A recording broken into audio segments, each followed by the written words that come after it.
Movie की शुरुआत में कॉमिक्स पब्लिश करने वाले एक छोटी कंपनी को दिखाते हैं जहां एक एमडी और उसके नीचे 4 ड्राइंग आर्टिस्ट काम करते हैं। आर्टिस्ट में से एक अपना हीरो है जिसका नाम हिडियो है। कॉमिक्स ड्राइंग उसका पैशन है और कम सैलरी के बावजूद वो बड़ी चाह के साथ वो काम करता है। वहाँ एक लड़की भी काम करती है। अब एक दिन वे टीवी देखते हुए काम कर रहे होते हैं। उसमें न्यूज आता है कि सड़क पर एक लड़की को कुत्ते ने काट दिया। कुत्ते का ओनर उसको रोकने आया पर उसको भी कुत्ते ने बुरी तरह काट दिया। फिर न्यूज रीडर कहती है सॉरी मैंने न्यूज गलत पढ़ दी थी। एक्चुअली कुत्ते ने नहीं बल्कि एक लड़के ने कुत्ते को काट दिया था। कुत्ते का ओनर बीच में आ गया था और उस लड़की ने उसे भी जानवर की तरह काट कर घायल कर दिया। न्यूज सुनकर वे चौंक जाते हैं। अगली न्यूज में 35 साल के एक आदमी को पुलिस ने अरेस्ट किया है क्योंकि उसके बिहेवियर अजीब सी थी। तभी हिडियो का कलीग कहता है हिडियो तुम बच के रहना, आखिर नौकरी न मिलने की वजह से तुम भी बहुत अजीब बिहेव कर रहे हो, कहीं पुलिस तुम्हें अरेस्ट न कर ले। इस तरह वो हिडियो को चिढ़ाता है। इस पर हिडियो गुस्से में इमोशनल होकर कहता है कॉमिक्स के बारे में तुम जानते क्या हो, मैं तुम्हारी तरह से काम समझ के नहीं करता, ये मेरा पैशन है। उसकी बात सुनकर बाकी लोग आकर उसके हाथ मिलाते हैं और कॉमिक्स जिंदाबाद का नारा लगाते हैं। तभी उसका कलीग उसे पुकारता है। तब पता चलता है कि इतनी देर वो अपनी काल्पनिक दुनिया में चिल्लाकर कॉमिक्स पर लेक्चर दे रहा था। दरअसल हिडियो अपनी कल्पना में जीने वाला आर्टिस्ट है जो खुद को एक हीरो की तरह इमेजिन करता है, पर एक्चुअली वो बहुत ही डरपोक होता है। वो अपनी हीरोपंती सिर्फ अपनी राइटिंग और ड्राइंग के द्वारा एक्सप्रेस करता है। तब एमडी पूछता है कि क्या तुम लोगों की स्टोरी कंप्लीट हो गई। लड़की कहती है कि मेरी स्टोरी कंप्लीट है सर। एमडी उसे अपनी फाइल लेकर कैबिन में आने को कहता है। वो भी बहुत खुशी खुशी एमडी के कैबिन में जाती है। अब काम खत्म करके हिडियो रात को घर लौटता है और अपनी दूसरी चाबी से दरवाजा खोलकर अंदर जाता है। तब उसकी गर्लफ्रेंड टेक को नहा कर आती है। वो हिडियो को इग्नोर करके चली जाती है और आराम से लेटकर टीवी देखने लग जाती है। अब रोज की तरह उस दिन भी वो अकेला बैठकर खाना खाता है। टीवी प्रोग्राम में कोई कहता है कि काम करने वाले आदमियों की वजह से उनकी गर्लफ्रेंड बहुत ही परेशान है। ऐसे आदमी किसी काम के नहीं होते। अब टेक की वॉल्यूम बढ़ा देती है ताकि हिडियो भी सुने। उसकी ये हरकत हिडियो को बहुत ही हर्ट करती है और वो गिल्टी फील करने लगता है। रात को उसे बिल्कुल भी नींद नहीं आती। वो उठकर ड्राइंग करने लगता है। फिर अपना पुराना अवार्ड निकाल कर देखता है जो उसे 15 साल पहले बेस्ट कॉमिक ड्राइंग के लिए मिला था। फिर वो लॉकर खोलता है जिसमें उसकी गन और लाइसेंस होते हैं। वो गन उठाकर आईने के सामने हीरो की तरह पोज करने लगता है। अब टेक उठकर चिल्लाती है कि ठीक से कमाते तो होने, कम से कम मुझे चैन से तो सोने दो। अब ऐसा कहकर वो कमरे से बाहर चली जाती है। हीरो कहता है कि मेरी पहली स्टोरी पब्लिश तो होने दो, फिर देखो मैं कितना कमाता हूँ। इस तरह वो उसको मनाता है पर वो उसको देखती भी नहीं। अगले दिन वो अपनी कॉमिक स्टोरी को लेकर एक पब्लिशर के पास जाता है। अब एडिटर कहानी पढ़कर कहता है कि इसमें ऐसी कोई खास बात या फिर हीरोइज्म वाली बात तो दिख नहीं रही। तभी वहाँ एक फेमस कॉमिक राइटर आता है और एडिटर उन दोनों की इंट्रोडक्शन करवाता है। उस आदमी ने 15 साल पहले हिडियो के साथ ये अवार्ड जीता था। उसकी कई बुक्स भी पब्लिश हो चुकी है और वो बहुत ही फेमस हो गया है। हिडियो मायूस हो जाता है कि उसकी एक भी स्टोरी अभी तक पब्लिश नहीं हुई। उस आदमी से बात करते करते एडिटर हिडियो की स्टोरी को रिजेक्ट कर देता है। अब बेचारा बहुत ही परेशान हो जाता है। घर लौटकर वो टेको को सब कुछ बता देता है। टेको गुस्से में उसकी चीजें बाहर फेंक कर कहती है ये सब बेचकर कुछ पैसे तो लाओ तभी जाकर इस महीने का खर्चा चलेगा। फिर वो उसकी गन भी बाहर फेंक देती है और उसका अवार्ड तोड़ देती है। वो गुस्से में चिल्लाती है कि मैं इतने साल से इंतजार कर रही थी कि तुम एक दिन अच्छा कमाओगे और मैंने तुमसे शादी करने के सपने भी देखे, लेकिन तुम्हारा इंतजार करते करते मैं 34 साल की हो गई हूँ। और कितने साल मुझे इंतजार करवाओगे। तुम अपनी काल्पनिक कॉमिक्स की दुनिया से बाहर आओ और सच्ची दुनिया को समझो। कॉमिक्स की दुनिया में 1-2 लोग ही सफलता पाते हैं और उन लोगों में से तुम नहीं हो और तुम कभी सफल नहीं हो सकते। इस तरह डांट कर वो उसको बाहर निकाल कर दरवाजा बंद कर देती है। फिर अंदर से रोती हुई कहती है तुम एक काम छोड़कर और कोई ढंग का काम पकड़ लो और फिर आकर मुझसे बात करो, वरना मुझे भूल जाओ। तुम या तो मुझे छोड़ो या अपनी कॉमिक्स की दुनिया को। अब ये कहकर वो फूट फूट कर रोने लगती है। अब बेचारा हिडियो दरवाजे के पास शांत खड़ा होता है और उससे सॉरी कहता है। टेको बेताबी से उसके फैसले का इंतजार कर रही होती है पर वो कहता है कि लाइसेंस के बिना गन यूज करने से पुलिस पकड़ लेगी, प्लीज अंदर से मेरा लाइसेंस मुझे ला कर दो, मैं चला जाऊंगा। टेको और भी टेंशन में हो जाती है और लाइसेंस उठाकर बाहर फेंक देती है। फिर हिडियो अपनी चीजें लेकर ऑफिस में शिफ्ट हो जाता है। उस रात वो एक पार्क में बैठकर सोच रहा होता है। कुछ ही दूर पर एक बुजुर्ग कांप रहा होता है पर अंधेरे में हिडियो उसको देख नहीं पाता। अगले दिन हिडियो ऑफिस में एज यूजुअल काम कर रहा होता है और टीवी पर बताते हैं कि एक नया वायरस फैल रहा है। इसके इन्फेक्शन से लोगों को शिवरिंग शुरू हो रही है। अचानक वो लड़की कहती है कि मेरी तबीयत ठीक नहीं है, मैं रेस्ट करने जा रही हूँ। अब ऐसा कहकर वो ऑफिस के एक कमरे में जाती है। तभी हिडियो का कलीग कहता है कि लगभग 2 घंटे से वो लड़की एमडी के कमरे में थी। जब वो बाहर आई तो उसकी गर्दन पर घाव था। अब एमडी की एक फैमिली है पर न जाने वो इस लड़की की लाइफ के साथ क्यों खेल रहा है। तभी एमडी बाहर आता है और कहता है कि उसकी तबीयत भी ठीक नहीं है। फिर वो एक टॉनिक निकाल कर पीता है। तभी उसकी आंखें कुछ अजीब सी होने लगती है। इसी बीच हिडियो स्केच बनाते बनाते सो सो जाता है। तब उसकी गर्लफ्रेंड कॉल करती है। अब बाकी लोगों की डिस्टर्ब किए बिना वो बालकनी में जाकर बात करता है, पर आसमान में उस वक्त बहुत सारे हेलीकॉप्टर्स को उड़ते हुए देखकर वो चौंक जाता है। टेको बहुत इमोशनल हो जाती है। उसकी आवाज को सुनकर हिडियो पूछता है, क्या तुम्हारी तबीयत खराब है? टेको कहती है, मुझे माफ कर दो, मैंने न जाने तुम्हें क्या क्या बोल दिया था, प्लीज तुम घर जल्दी वापस आ जाओ। हिडियो को उसकी चिंता खाने लगती है और वो तुरंत घर चला जाता है। अब बहुत देर दरवाजा पीटने के बाद भी दरवाजा नहीं खुलता।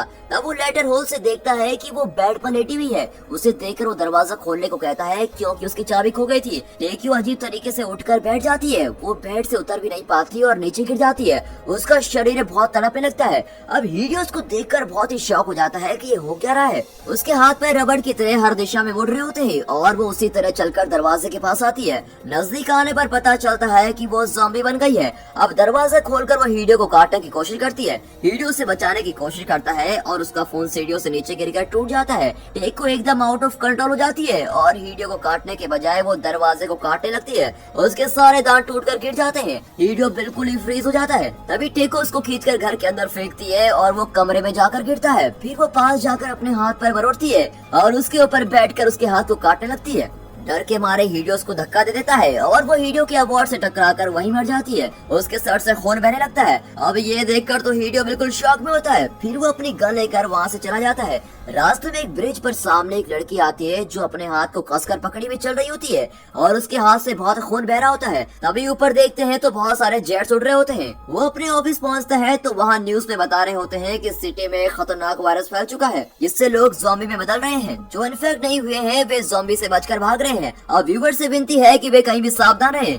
ये न्यूज अंदर खड़ा उसका कलीग देख रहा होता है। हिडियो से पुकारता है तो वो मुड़कर देखता है। वो नॉर्मल दिखता है पर उसके हाथ में एक बैट होता है जिस पर खून के दाग लगे होते हैं। उसके शर्ट पर भी खून होता है। हिडियो जरा अंदर जाकर देखता है कि उसके दूसरे कलीग का सर फटा हुआ होता है और खून से लथपथ जमीन पर पड़ा होता है। पूरे दीवार पर खून ही खून होता है। तब एमडी बाहर आता है तो उसके सीने में चाकू घुसा होता है, लेकिन वो बहुत ही कैजुअली हिडियो से पूछता है कि क्या तुमने काम खत्म कर लिया? तब वो मोटा कलीग एमडी के हाथ की लकड़ी से उसके सर पर मारता है, पर हर बार वो फिर से उठकर पूछता है काम खत्म किया कि नहीं। अब कलीग कहता है कि टीवी में बता रहे हैं कि ब्रेन को डैमेज करने पर ही ज़ॉम्बी मरते हैं। अगर ये अमेरिका होता तो हम गन से इसका सर उड़ा सकते थे। ये कहकर वो उसको फिर से मारता है। तभी हिडियो को अपनी गन की अहमियत समझ में आती है। तब कलीग एमडी को बैट से पीट पीट कर खतरनाक तरीके से मार डालता है। फिर हिडियो से कहता है कि ये बैट अपने पास रखो, तुम्हारे काम आएगा। हिडियो पूछता है कि इस दुनिया को हुआ क्या है। कलीग गुस्से में कहता है कि मुझे कैसे पता होगा, ज़ॉम्बी जिनको काट रहे हैं वे भी ज़ॉम्बी बन रहे हैं। हिडियो अपने हाथ की घाव को दिखाता है जो टेक्यू के कांटे से हुआ है, पर टेक्यू के सारे दांत गिर गए थे, इस वजह से हिडियो का खून नहीं निकला था। एमडी के मारने के बाद भी कलीग उसे पेटा नहीं छोड़ता और धीरे धीरे खुद भी ज़ॉम्बी बनने लगता है। तब हिडियो नोटिस करता है कि उस आदमी के पैर पर ज़ॉम्बी के काटने के निशान है। पूरा ज़ॉम्बी बनने से पहले वो एक चाकू निकाल कर अपना सर काट लेता है। उसके सर से पिचकारी की तरह खून निकल कर सीधे दीवार पर गिरती है। अब ये दृश्य देखकर हिडियो तो बिल्कुल ही सुन्न हो जाता है। तब अंदर के कमरे से वो लड़की आती है, वो भी ज़ॉम्बी बन गई थी। वो तेजी से हिडियो पर झपटती है। हिडियो बाहर भागता है। इन घटनाओं से बेखबर लोग सड़क पर नॉर्मली चल फिर रहे होते हैं। कुछ लोग भाग रहे होते हैं तो कुछ लोग ज़ॉम्बी बनकर दूसरे लोगों को काट रहे होते हैं और अचानक उस जगह पर हलचल मच जाती है। पता नहीं चलता कि कौन ज़ॉम्बी है और कौन इंसान। उन लोगों के बीच से अपनी जान बचाकर हिडियो भाग रहा होता है। तभी वहाँ एक पुलिस वाले से वो मदद मांगता है, पर वो भी ज़ॉम्बी निकलता है। उससे बचकर हिडियो भागता है और पुलिस वाला ज़ॉम्बी उसका पीछा करता है। हिडियो एक जगह पर टर्निंग ले लेता है और तेजी से आती हुई गाड़ी पुलिस वाले को मार देती है। अब हलचल के बीच एक कॉल टैक्सी ड्राइवर अपनी कार में मस्त सो रहा होता है। हिडियो उसे जगाता है और तब हीरोइन हिरोमी वहाँ भाग कर आती है। हिरोमी एक स्कूल स्टूडेंट है जो ज़ॉम्बी से बचकर वो टैक्सी की ओर आती है और हिडियो के पीछे छुप जाती है। तब हिडियो इमेजिन करता है कि वो एक हीरो की तरह उन ज़ॉम्बी को शूट कर रहा है और हिरोमी को बचा रहा है। तब कोट सूट पहना एक और आदमी जल्दी से दरवाजा खोलकर टैक्सी के अंदर आता है। हिडियो गुस्से में कहता है कि मैंने पहले टैक्सी बुलाई थी और ये कहकर वो दूसरे दरवाजे से चढ़कर पीछे बैठ जाता है। हिरोमी फ्रंट सीट पर बैठती है। कार स्टार्ट करके वे तेजी से हाईवे पर जा रहे होते हैं। तब न्यूज चल रही होती है कि वायरस तेजी से फैल रहा है और इसकी कोई वैक्सीन भी नहीं बनी है। अचानक उस कोट सूट वाले आदमी को बहुत पसीना आने लगता है। उसके हाथ में ज़ॉम्बी के काटने का गहरा घाव होता है। वो आदमी ज़ॉम्बी बन रहा होता है। हीरो डिसाइड नहीं कर पाता कि पास बैठे ज़ॉम्बी से कैसे निपटना है। हिरोमी ये नहीं जानती और वो सड़क को देख रही होती है। रास्ते में कई अपार्टमेंट आग में जलकर राख हो रहे होते हैं। अब कोट सूट वाला अपनी डायरी निकालकर पढ़ने लगता है। उसका खून डायरी पर लगता है और उसको मिटाता है, लेकिन खून के साथ ही कागज की लिखाई भी मिट जाती है। अब ये देखकर ज़ॉम्बी चिल्लाने लगता है और हिरोमी मुड़कर देखती है। पीछे ज़ॉम्बी को देखकर वो शॉक हो जाती है। ड्राइवर अपनी ड्राइविंग सीट पे मस्त होता है और उस आदमी को टिश्यू निकाल कर देता है। वो आदमी ड्राइवर का हाथ काट देता है और ड्राइवर डगमगा जाता है। फिर वो आदमी हीरो को काटने की कोशिश करता है, पर कार जिगजैग मोशन में चल रही होती है, जिससे ज़ॉम्बी ठीक से काट नहीं पाता। हीरो से बचाने की कोशिश कर रहा होता है और तब ड्राइवर बैक डोर खोलने का बटन दबाता है, जिससे ज़ॉम्बी बाहर गिर जाता है। पर उसने हीरो का पैर कसकर पकड़ा होता है और वो कार के साथ ही खींचा चला जाता है। हीरो में बैक डोर को बंद करके हीरो को बचाने की कोशिश करती है, पर उससे होता नहीं। आखिर में हीरो उसे कसकर लात मारता है और वो पैर छोड़ देता है। फिर पीछे आती भी बस के नीचे आकर उस ज़ॉम्बी की चटनी बन जाती है। अब हीरो को थोड़ा तसल्ली हो जाती है, पर ये क्या, ड्राइवर भी ज़ॉम्बी बनने लगा था। वो हंसकर कहता है कि ज़ॉम्बी के लिए कोई ट्रैफिक रूल्स नहीं होते, और ये कहकर वो कार को हाई स्पीड में जिगजैग मोशन में चला रहा होता है। कार का खुला हुआ दरवाजा टूटकर हवा में उड़ने लगता है और इसी दौरान हीरो हिरोमी को खींचकर पीछे बिठा लेता है। कार फ्री फायर पबजी की तरह तेजी से जा रही होती है। ड्राइवर पीछे मुड़कर खाने की कोशिश करता है और दोनों ने सीट बेल्ट पहनी होती है। तूफान की तेजी से जाती हुई कार दूसरे कार से टकराकर समरसॉल्ट मारती है। ड्राइवर मर जाता है, लेकिन हीरो और हिरोमी बेहोश हो जाते हैं। कुछ देर में हीरो आंखें खोलता है तो हिरोमी बेहोश होती है। वो हिरोमी को जगाता है और दोनों कार के बाहर आते हैं तो पता चलता है कि कार तो उल्टी पड़ी है। उनके पीछे कार्स का एक ढेर पड़ा होता है जो एक दूसरे से टकराकर तहस नहस हो गए थे। उस सड़क पर उनके सिवा कोई नहीं होता। वे सड़क पर धीरे से चलने लगते हैं। हिरोमी अपना फोन निकालती है और दोनों मिलकर अननोन नंबर से आए हुए मैसेज पढ़ते हैं। अब एक मैसेज में इन्फॉर्मेशन होती है कि अगर आपको इन्फेक्शन नहीं हुआ है तो सीधे माउंट फुजी पर पहुंच जाएं, हम आपकी वहाँ सुरक्षा करेंगे। अगला मैसेज पढ़ने से पहले ये फोन स्विच ऑफ हो जाता है। अब वे एक जगह बैठे होते हैं जहाँ से उन्हें माउंट फुजी दिखता है। हम जंगल के रास्ते से उस पहाड़ पर चढ़ेंगे, ये फैसला करके वे निकलते हैं। अंधेरा हो जाता है और वे एक जगह रुकते हैं। हीरो के पास एक ही बन होता है और वो उसे आधा करके हिरोमी को दे देता है। अब थैंक यू कहकर वो बन खाने लगती है। उसके पूछने पर हीरो अपना नाम बताता है। हिरोमी इस नाम का मतलब पूछती है तो हीरो बताता है इसका मतलब है हीरो। मैं तो बस नाम का ही हीरो हूँ, असल में तो मैं जीरो हूँ। वो कहती है तुम मेरी जान बचाकर मुझे इतनी दूर सुरक्षित लेके आए, तुम ही असली हीरो हो। और तुम अपनी गन क्यों नहीं चलाते? किसी बहाने वो टॉपिक चेंज करके पूछता है कि क्या तुम्हारे पास अपनी सुरक्षा के लिए गन या और कुछ है? वो अपना आईपैड निकाल कर कहती है कि इसमें मेरी माँ का गाया हुआ एक गाना है, जब भी मुझे डर लगता है तो मैं उनकी आवाज को सुन लेती हूँ, तुम भी सुनकर देखो। और ये कहकर हीरो को एयरफोन्स का एक साइड देती है और वो दूसरा पहन लेती है। फिर दोनों गाना सुनते हुए आराम से सो जाते हैं। अगले दिन हीरो उठकर देखता है कि हिरोमी उसके कंधे पर सर रख कर आराम से सो रही है। उसकी गर्दन पर ज़ॉम्बी के काटने के निशान होता है। वो घबराकर अपनी गन निकालता है और उस पर एम करता है। अब हिरोमी झट से उठ जाती है और उसकी कुछ भी समझ में नहीं आता कि ये ऐसा क्यों कर रहा है। हीरो जब घाव के बारे में पूछता है तो वो कहती है कि ये 2 दिन पुराना घाव है। मैं अपने पड़ोस की छोटी बच्ची को सुला रही थी कि उस बेबी ने मुझे काट दिया। ये 2 दिन पुरानी बात है और मुझे कुछ भी नहीं हुआ है, लेकिन तुम अपनी तसल्ली के लिए मुझे शूट कर सकते हो। वैसे भी मेरी लाइफ का तो अब कोई मतलब है ही नहीं। अब उसकी इमोशनल बात को सुनकर हीरो गन नीचे कर देता है कि तुम चिंता मत करो, मैं तुम्हारे साथ हूँ और तुम्हें माउंट फुजी तक सुरक्षित पहुँचा दूंगा। फिर वे दोनों आगे चलने लगते हैं। कुछ दूर पर हिरोमी थक कर बैठ जाती है और हीरो से कहती है कि तुम्हें अकेले माउंट फुजी जाना होगा। मुझे अपने शरीर से कुछ अजीब सा फील हो रहा है, लगता है मैं ज़ॉम्बी बन रही हूँ। तब अचानक उसकी एक आंख अजीब सी दिखने लगती है। वो अपना आईपैड हीरो को देकर कहती है कि जब डर लगे तो मेरी माँ का गाना सुन लेना और अब मुझे इसकी कोई जरूरत नहीं। ये कहते कहते वे आवेश में आने लगती है। उसकी हालत देखकर हीरो घबराकर दूर भागता है और राह चलते एक आदमी से मदद मांगता है, लेकिन वो भी एक खतरनाक ज़ॉम्बी होता है। वो अटैक करता है और हीरो उससे बचने की कोशिश करता है। इस बीच हिरोमी वहाँ आकर उस ज़ॉम्बी को मारकर एक और फेंक देती है। फिर वो धीरे से जाकर उसका सर अलग कर देती है और उसका हाथ तोड़कर हीरो के सामने पोज करती है। हीरो घबराहट में वहीं पड़ा रहता है। हिरोमी उसके पास आती है और हीरो चिल्लाता है कि प्लीज मुझे कुछ मत करो, पर हिरोमी उसका हाथ देकर उसको उठाती है और वो कहता है मुझे बचाने के लिए बहुत बहुत शुक्रिया, और ये कहकर वो अपनी गन लेकर चलने लगता है। पर फिर वो कुछ सोचकर हिरोमी को अपने साथ लेके जाता है। रास्ते में एक कार में थोड़ा खाना होता है जो दोनों आपस में बांटकर आराम से खा लेते हैं। जहाँ भी पानी मिला वो पीकर चल रहे होते हैं। अब अंधेरा हो जाता है और वो एक जगह रेस्ट कर लेते हैं और अगले दिन फिर चलने लगते हैं। हीरो को बहुत भूख लगती है और हिरोमी भी थक जाती है और इस हालत में हीरो उसको उठाकर चलने लगता है। रास्ते में एक ट्रॉली खड़ी होती है पर उसमें खाने की कोई चीज नहीं होती। उस पर माउंट फुजी का स्टिकर देखकर वो बहुत ही खुश होते हैं कि चलो हम अपनी डेस्टिनेशन के बहुत ही करीब हैं।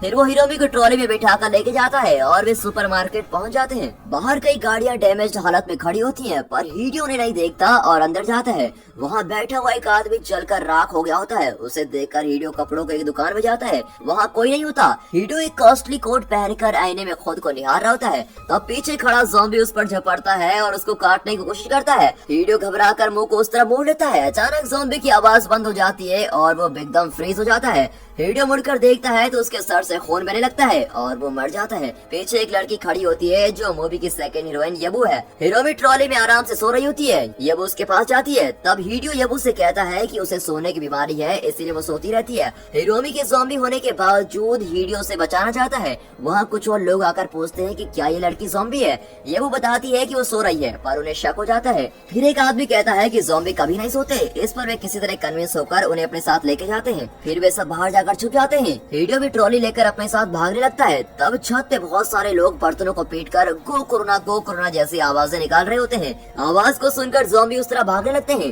तभी ये लोग दूसरे रास्ते से एक लैडर पर चढ़कर टेरेस पे पहुंच जाते हैं। अब हीरो हीरोइनी को उठाकर बड़ी मुश्किल से चढ़ रहा होता है। वहाँ एक मैनेजर हीरो का स्वागत करता है। हीरो उस जगह को देखकर बिल्कुल ही हैरान हो जाता है, क्योंकि वो टेरेस नहीं, एक छोटा टाउन जैसा होता है जहाँ खाना, कपड़ा, टेंट और काफी फैसिलिटीज होती है। मैनेजर पूछता है क्या तुम्हारी गन ओरिजिनल है। हीरो बताता है कि गन शूटिंग में मैंने गोल्ड मेडल जीते हैं और इसका लाइसेंस भी मेरे पास है। मैनेजर खुश होकर कहता है कि भगवान ने तुम्हें यहाँ भेजा है। तब एक वॉच शॉप का ओनर हीरो को बहुत सारी घड़ियां देता है। वे हीरो को बिल्कुल भगवान की तरह ट्रीट करते हैं। रात को सभी सो रहे होते हैं और हीरोइनी अपने टेंट में लेटी होती है। हीरो और यबू बैठकर बातें कर रहे होते हैं। हीरो बताता है कि मैं एक कॉमिक्स आर्टिस्ट हूँ, पर यबू कहती है कि उसे कॉमिक्स में कोई भी इंटरेस्ट नहीं है और उसकी बात को सुनकर हीरो अपसेट हो जाता है। फिर यबू उसकी बड़ी प्रशंसा करने लगती है कि तुम्हारे आने के बाद ये जगह बहुत ही शांत लग रही है। हीरो की समझ में नहीं आता कि वो इस रिलेशनशिप को किस हद तक लेके जाए, इसीलिए वो यबू को नहीं बताता कि वो डरपोक इंसान है। अगले दिन दिखाते हैं कि हीरोइनी ने अपने एक आंख में कपड़ा बांधा होता है। अगर उसकी ज़ॉम्बी वाली आंख किसी ने देख ली तो उसको वहीं पर मार डालेंगे। अब हीरो कुछ देर उससे बात करता है और फिर नीचे ज़ॉम्बीज देख रहा होता है। वॉच वाला ज़ॉम्बी के बारे में एक्सप्लेन करते हुए कहता है कि ज़ॉम्बी अपनी पसंद की चीजें बार बार दोहराते हैं। उस ज़ॉम्बी को ले लो, देखो कितना डरावना दिखता है। वो तेजी से भाग कर आता है और हाई जंप करके सर के बल नीचे गिरता है और वो ये बार बार करता है। इस तरह करते करते उसका सर चपटा हो गया होता है। फिर एक ज़ॉम्बी को दिखाते हैं जो एक शॉप का दरवाजा खोलने की कोशिश कर रही होती है। वॉच वाला बताता है कि वो मेरी पत्नी है और शॉपिंग की शौकीन है, इसलिए वो ज़ॉम्बी बनकर अपनी शॉपिंग नहीं छोड़ रही। इस तरह सारे ज़ॉम्बी अपनी पसंद की चीजें लगातार करते रहते हैं और खुद को ऐसे में खुश रखते हैं। तब एक ज़ॉम्बी केकड़े की तरह चलकर जा रहा होता है। अब वॉच वाला बताता है कि इसका कारण मैं नहीं जानता, क्योंकि कुछ ज़ॉम्बी तो अजीब भी होते हैं। फिर मैनेजर हीरो और दूसरे आदमियों को बताता है कि खाना खत्म हो चुका है। इस शॉपिंग कॉम्प्लेक्स का एक स्टाफ था जिसने ज़ॉम्बी बनने से पहले हमें इस बिल्डिंग का मैप दिया था। इसमें बेसमेंट में जाने का रास्ता मार्क किया गया है। बेसमेंट में खाने और पकाने की सारी चीजें हैं, हमें वहाँ जाना ही होगा। हीरो पूछता है कि आप ये सब मेरे साथ क्यों डिस्कस कर रहे हैं, मैं आपकी क्या मदद कर सकता हूँ। मैनेजर समझ जाता है कि हीरो एक जोकर है। वो कहता है मुझे तुम सिर्फ अपनी गन दे दो, हमने तुम्हें इसीलिए बचाया क्योंकि तुम्हारे पास गन है। इतने दिन से गन हाथ में लेकर घूम रहे हो, उसे चलाओगे कब। हीरो की गन में उसकी जान बसी होती है और मैनेजर की बात सुनकर वो घबरा जाता है। तब बाहर लंबे बालों वाला एक टपोरी हीरोइनी को टेंट के पास खड़ा होकर दूसरों से चैलेंज कर रहा होता है कि ये लड़की मेरी है। हीरोइनी को बचाने के लिए यबू उस टपोरी से लड़ रही होती है। एक आदमी यबू को चाकू दिखाता है और दूसरा हीरोइनी को टेंट से बाहर खींचता है। हीरो तुरंत बाहर जाता है और उसके पीछे मैनेजर और उसके आदमी भी आते हैं। वो आदमी हीरोइनी की गर्दन पर चाकू रख लेता है। यहाँ हीरो अपनी गन मैनेजर पर पॉइंट करके कहता है कि उसे छोड़ दो वरना सबको गोली से उड़ा दूंगा, पर वे उसे सीरियसली नहीं लेते। तभी हीरोइनी एक आदमी का हाथ तोड़कर उसे दूर फेंकती है। फिर वो टपोरी के साथ भी वही करती है और अपनी आँख पर बंधा हुआ कपड़ा हटाती है और ये देखकर सभी शॉक हो जाते हैं कि वो तो एक ज़ॉम्बी है। मैनेजर हीरोइनी के माथे पर तीर चलाता है और गन के होते हुए भी हीरो कुछ नहीं कर पाता और हीरोइनी का नाम कहकर चिल्लाता है। टपोरी उसकी गन छीन लेता है और फिर वे उसे कमरे में जाकर पूरी तरह से पीटते हैं।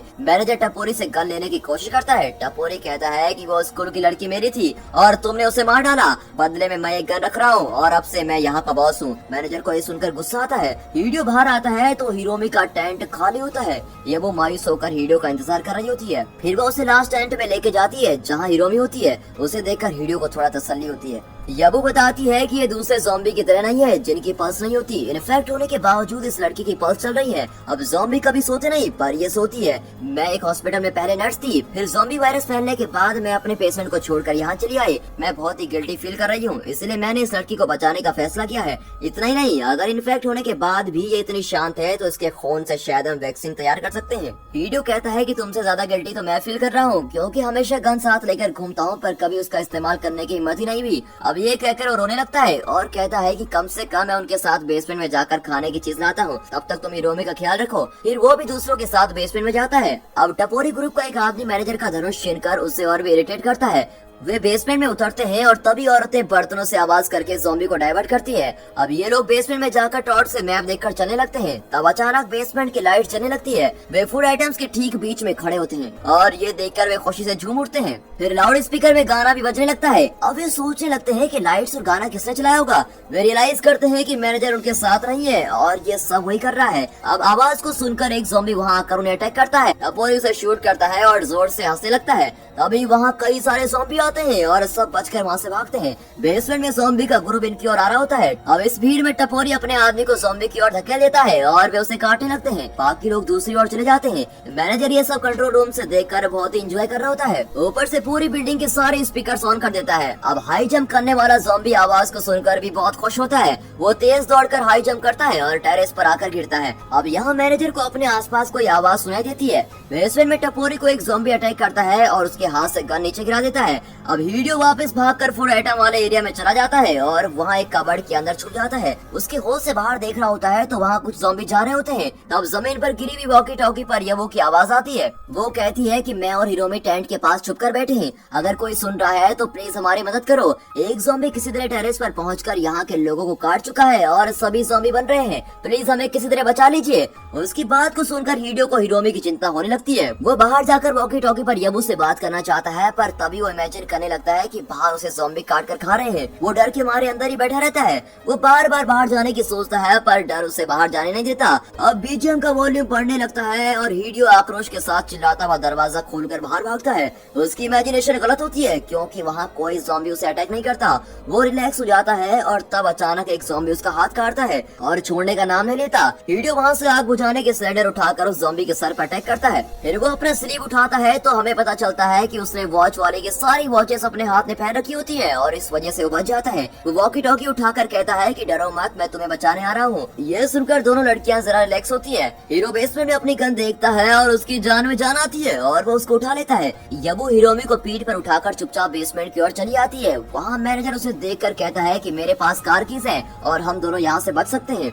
यबू हीडियो के बारे में पूछती है तो वो कहता है मुझे उस जोकर की परवाह नहीं है और तुम इस लड़की को भी यहाँ छोड़ दो, सिर्फ तुम मेरे साथ आ जाओ। अब यबू ये सुनकर अपसेट होकर उसे घूरती है। इतने में मैनेजर भी ज़ॉम्बी बनने लगता है। उसकी आंखें भी अजीब होने लगती है और वो छोटे छोटे बच्चे की तरह तुतलाकर बोलता है कि मम्मी मैं अंधा हो गया हूँ। फिर वो अपनी उंगलियां अपनी आंखों में घुसा लेता है और आंखों से खून बहने लगता है और फिर वो हंसते हंसते यबू का पीछा करने लगता है। यबू हिरोमी को उठाकर दौड़ रही होती है और एक जगह स्लिप होकर गिर जाती है, पर मैनेजर उसे क्रॉस करके भाग जाता है। हीडियो एन वक्त पर आकर उसे शूट करता है और उसका सर फट जाता है। तभी एक और आदमी ज़ॉम्बी से बचकर उनके पास आता है। दूसरी ओर वॉच वाला भाग कर आता है पर उसे कई ज़ॉम्बी चेस कर रहे होते हैं। अब उन्हें ज़ॉम्बियों ने हर तरफ से घेर लिया होता है। यबू के पास मैनेजर की कार की चाबी होती है, पर यहाँ से कार तक कैसे पहुँचे।